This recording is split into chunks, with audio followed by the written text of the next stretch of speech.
कुंभ के मेले में एक मुस्लिम महिला स्नान करने के लिए जाती है और उसे एक ठेकेदार एक होटल पर लेकर जाता है और उसके साथ जब होता है कुछ, वो दोनों एक दूसरे के सामने बैठकर रोने लगते हैं।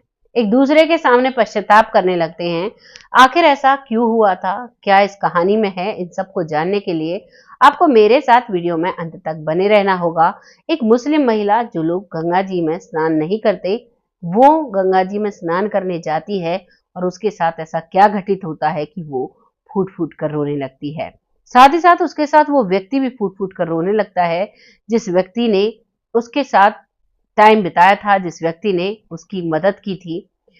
ये कहानी शुरू होती है इसके जबलपुर से। मध्य प्रदेश के जबलपुर में एक लड़की रहती है, एक लड़की जो कि उसने जीवन में कुछ बहुत बुरा किया था और जैसे ही प्रयागराज का मेला चलता है, प्रयागराज का स्नान चलता है, तो वो अब सोचती है कि अब तो अपने आप को ठीक करने का, कहते हैं गंगा जी में स्नान करने से हमारे सारे पाप धुल जाते हैं। ऐसा हो जाएगा तो मैंने जो भी गलत किया है अपने जीवन में वो सब धुल जाएगा। और अब सकीना अपना नाम बदलकर शीला नाम रखकर अब सीधी पहुंच जाती है उत्तर प्रदेश के प्रयागराज में। वहां जाकर वो मेले को बड़े ही आनंद से देखती है।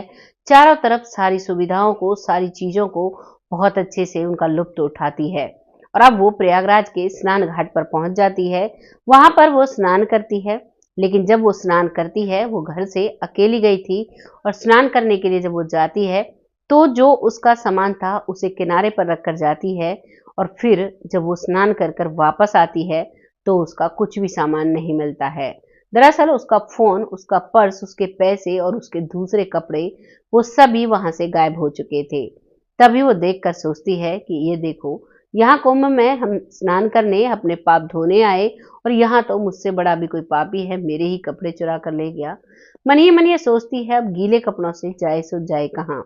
अब वो इधर उधर सभी से मदद मांगती है। कुछ महिलाओं से कहती है कि अगर आपके पास एक जोड़ी कपड़े हों तो आप मुझे दे दीजिए, इन्हें पहनकर मैं यहाँ से चली जाऊंगी, गीले कपड़ों में मुझे काफी ठंड लग रही है।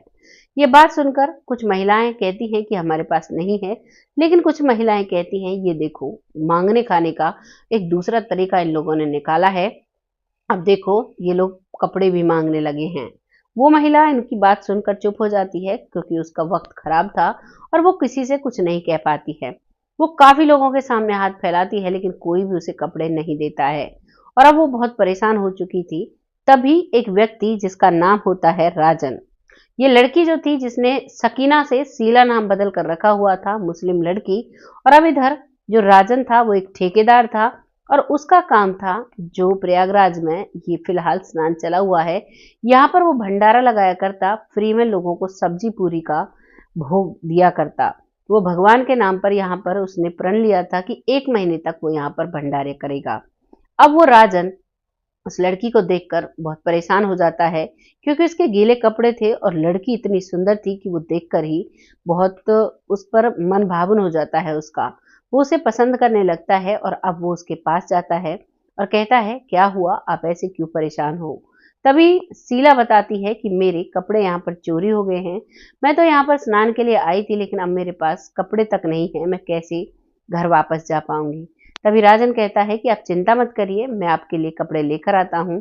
और वो वहां से जाता है और एक बहुत ही प्यारा सा सूट उसके लिए खरीद कर लेकर आता है। उस सूट को वो उसे देता है और उसे सूट को वो देखते ही कहती है कि इतना महंगा सूट खरीदने की क्या जरूरत थी, आप ये क्यों लेकर आए। लेकिन राजन कहता है, कोई जरूर बड़ी बात नहीं है, आप जितनी सुंदर हो, आपके हिसाब से तो ये सूट कम ही है। यानी साथ ही साथ वो फ्लर्ट भी कर रहा था, उसकी मदद भी कर रहा था। और अब वो उसे सूट पहनाकर वो दूसरी जगह जाकर, जो लेडीज स्नान घर बने हुए हैं, वहां पर जाकर सूट पहन कर आती है। अब उसे अपने साथ लेकर अपने भंडारे वाले टेंट में लेकर जाता है, जहां पर उसने भंडारा चला रखा था। और वहां पर बैठकर वो कुछ देर बात करते हैं। वहां पर उसे एक चाय पिलवाई जाती है। अब चाय पी लेती है और फिर दिन भर वो मेले में घूमते हैं। जब दिन भर मेले में घूमते हैं, राजन कहता है कि आपको अगर कुछ खरीदना हो तो आप बेझिझक होकर खरीद सकती हो, मेरे पास पैसे हैं, कोई दिक्कत परेशानी की बात नहीं है। लेकिन वो लड़की सकीना कुछ भी नहीं खरीदती है, जो उसका बदला नाम। लेकिन शीला कहती है, मुझे कुछ नहीं लेना, बस मुझे यहाँ के दर्शन करने थे, ये पवित्र स्थल मुझे देखना था जिसके लिए मैं आई थी, और मैं मेरा सपना पूरा हो गया। अब इसी बात को कहते कहते अब वो शाम हो जाती है और शाम तक जो वो लड़का था राजन, वो बहुत चालाक था। उसने एक होटल बुक कर दिया था, एक होटल का कमरा, और शाम तक वो उसके साथ फ्लर्ट करके उससे कोशिश कर रहा था मनाने की कि वो उसके साथ जहां वो ले जाए वहां जा सके। अब वो शाम तक वो उसके साथ घूमता है और शाम को कहता है, चलो तुम्हें कुछ खिला देता हूँ और चलो एक होटल है वहां पर खाते हैं। अक्सर मैं वहीं पर रुकता हूँ क्योंकि मुझे 1 महीने यहाँ पर रहना है, तो अपनी सेहत का भी मुझे ख्याल रखना है और मैं ऐसी छोटी जगह पर नहीं रुक पाता हूँ। टेंट में मुझसे नहीं सोया जाता है, काफ़ी वर्कर हैं वहाँ पर, काफ़ी लोग हैं, इसीलिए मैं अपने लिए स्पेशल कमरा लेकर रहता हूँ।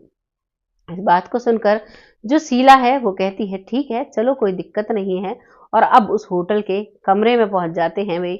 वहीं पर वो खाना ऑर्डर करता है, वहां पर उनके लिए खाना भी आ जाता है और वो कहता है, राजन देखो क्या तुमने कभी जीवन में इतना सुंदर कमरा देखा है?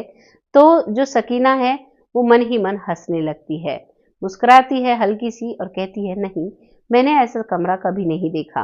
दरअसल वो मन ही मन सोच रही थी कि ऐसे कमरों में ही मेरी रातें गुजरती हैं और इसे क्या पता कि ये कह रहा है कि मैंने आज तक ऐसा कमरा नहीं देखा। इस बात को मन ही मन सोच रही थी लेकिन राजन से कुछ नहीं कहती है, और राजन अपने मन में बहुत अच्छे से इतरा रहा था, खुश हो रहा था। उसे ऐसा लग रहा था कि मानो उसने क्या कर दिया हो। अब वो उससे और बातें करता है और बहुत देर हो जाती है। अब वो कहने लगता है कि अब तक मैंने तुमसे इतनी बातें की, क्या तुम्हें मैं पसंद हूँ? दरअसल मैं तुमसे प्यार करने लगा हूँ और मैं चाहता हूँ अब तुम मेरे साथ वक्त बिताओ। जैसे ही वो ये बात कहता है तभी सामने से जो बदला हुआ नाम शीला था, जिसका असली नाम सकीना था, वो उसे रोक देती है और कहती है, ये तुम क्या कर रहे हो? ये इतनी पवित्र जगह है और यहाँ पर तुम ऐसे मंसूबों से किसी के साथ आए हो? क्या तुम मेरा नाम जानते हो? तो वो कहता है, हाँ क्यों नहीं, सुबह से मैंने तुम्हारा नाम पूछा, तुमने शीला बताया। फिर वो पूछती है, क्या तुम मुझे ये जानते हो मैं कहाँ से आई हूँ? तो वो कहता है, नहीं, तुमने अपना जबलपुर जगह बताया था, वैसे मुझे तुम्हारा घर वगैरह नहीं पता है। तो वो कहती है, फिर जब तुम्हें मेरे बारे में पूरी नॉलेज ही नहीं, तो तुम मेरे साथ वक्त कैसे बिता सकते हो? और मैं तो यहाँ जो ये पर्व है इसमें अपने पाप को धोने आई थी और तुम यहाँ पर आकर पाप में डूबना चाहते हो। तुम इतना भंडारा कर रहे हो, लोगों की मदद कर रहे हो, तो तुम पाप क्यों कमाना चाहते हो? अगर तुम मेरी सच्चाई सुनोगे तो अपने आप पर काबू नहीं कर पाओगे। वो कहता है, नहीं मुझे बताओ, मुझे तुम्हारी सच्चाई जाननी है। आखिर ऐसा क्या सच है जो मुझे नहीं पता और जो तुम्हारे जीवन में घटित है? तभी वो कहती है, जानना चाहोगे तो सुनो, मैं एक वैश्या हूँ। अब जैसे ही वो एक शब्द कहता है तो इस शब्द को सुनकर वो बहुत हैरान हो जाता है। वो कहता है कि ऐसा क्यों? तो वो बताती है कि मेरी जो बहनें हैं, मेरी 5 बहनें थी, मेरे माता पिता बहुत गरीब थे और गरीबी के कारण मजबूरी में मैं सबसे पहले मैं मुंबई में बार में डांस किया करती थी और डांस के मुझे करीबन 500 रुपये शाम सुबह तक मिलते थे। घर वालों से मैं कहकर जाती हूँ कि मैं बहुत अच्छी कंपनी में जॉब करती हूँ और वहाँ पर मेरी डे नाइट शिफ्ट होती है, तो मैं मुंबई में ही रहने लगती हूँ और अब मैं वहाँ से अपने माता पिता को पैसे भेजने लगती हूँ।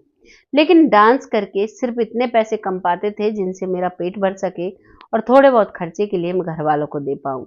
लेकिन वहीं साथ ही साथ मेरे साथ जो लड़कियां थी वो इस काम को करती थी और इस काम में उन्हें इतने पैसे मिल जाते थे कि वो बहुत आराम से रहा करती थी। और उसी वजह से मजबूरी में मैं इस रास्ते को चुनती हूँ और इस रास्ते को चुनने के बाद मेरी सारी मुश्किलें आसान हो जाती हैं। मेरी बहनों का बहुत अच्छे अच्छे घरों में शादी हो जाती है, वो अपनी गृहस्थी में बहुत खुश है। मेरे माता पिता के लिए मैंने एक बहुत बड़ा घर बनवाया है, वो उसमें बहुत खुश हैं।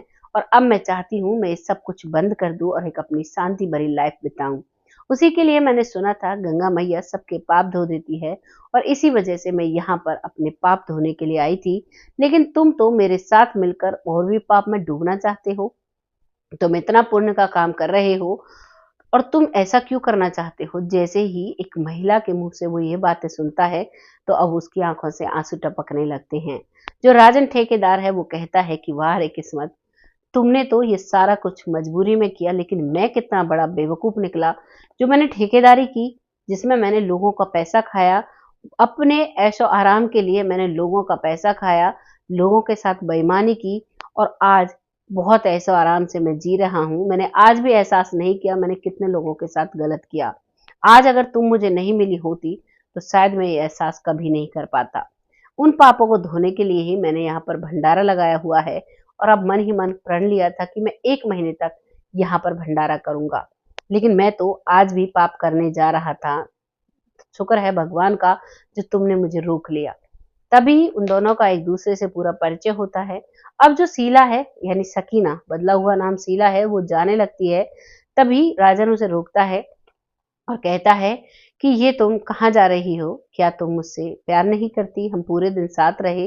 तो वो कहती है कि प्यार सब ठीक, अलग बात है, लेकिन क्या तुम्हारे घर वाले मुझे अपनाएंगे? जिस जगह से मैं आती हूँ क्या उसको अपनाएंगे?